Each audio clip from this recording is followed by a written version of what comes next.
Bonjour et bienvenue dans l'invité de la semaine. Cette semaine, nous accueillons des personnes qui participent régulièrement aux ateliers organisés par la 2e Biennale culturelle en Maurienne. Pourquoi est-ce que vous avez décidé de participer à ces petits ateliers et surtout pourquoi est-ce que vous revenez régulièrement ? Alors pour ma part, je participe aux ateliers de la Chambre. Donc le projet m'a beaucoup intéressée parce qu'il a été déjà bien présenté. Il y a eu beaucoup de communication au printemps dernier. J'avais vu le spectacle de la première Biennale culturelle, qui était un spectacle de grande qualité. Moi, dès que j'ai vu le titre d'ici et d'ailleurs, je me suis dit d'ici, maintenant j'y suis. Et d'ailleurs, bien sûr, j'étais de la Normandie. Et je fais régulièrement les ateliers, écriture et chant. Et je trouve formidable de partager avec tous les amis qui viennent de partout. J'ai été séduite par les ateliers.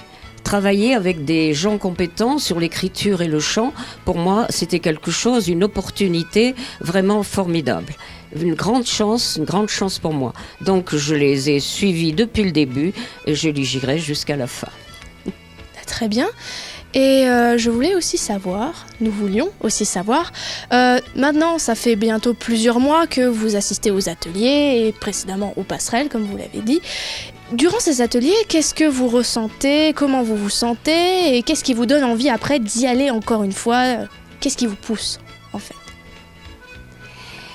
Eh bien, très vite dans les ateliers, on a été par le thème déjà des migrants, des départs et des arrivées.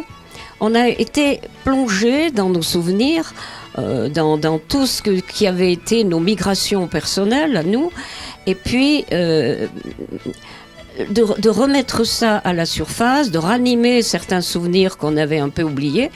Et là-dedans, il y a eu énormément d'émotions. Et puis, cette émotion, c'était bien déjà qu'elle se mette en surface, mais ce qui a été le mieux encore, ça a été de l'écrire. Et ce qui a été encore plus, c'est de le partager avec les autres. Pour le chant, par exemple, moi, j'ai jamais fait participer à une chorale, donc c'est un petit peu dur, mais le fait d'être tous ensemble, on sent vraiment l'élan collectif et ça pousse à faire des choses dont on n'a pas l'habitude de faire.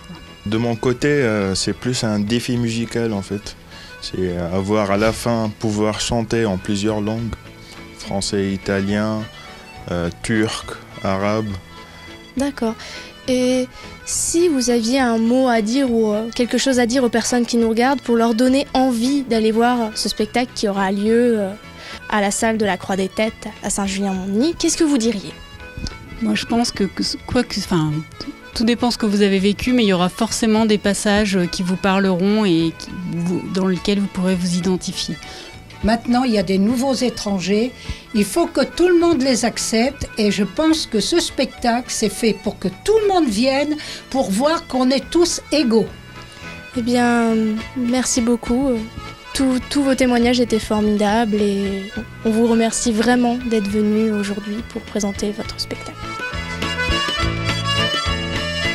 Renaud, le 4 et 5 juin, il y a un festival dans la Maurienne qui s'appelle D'ici et d'ailleurs. C'est à Saint-Julien-Mont-Denis, à la Croix des Têtes. Le samedi, c'est à 20h. Le dimanche, c'est à 17h. Mais le dimanche, il y a aussi des scènes ouvertes, des spectacles, des animations. Peut-être des petits trucs à grignoter. Ah ouais, je pense aussi des spécialités. Très sympa, le 4 et 5 juin. Alors, dans le spectacle, il y a une centaine de personnes qui habitent la Maurienne et qui participent à ce spectacle. Qui racontent des textes, qui chantent des chansons dans plein de langues. Ça va être exceptionnel. Vous pouvez venir, c'est gratuit. Mais il faut absolument réserver et vous avez toutes les informations sur le site biennaleculturellemourienne.com. On vous attend.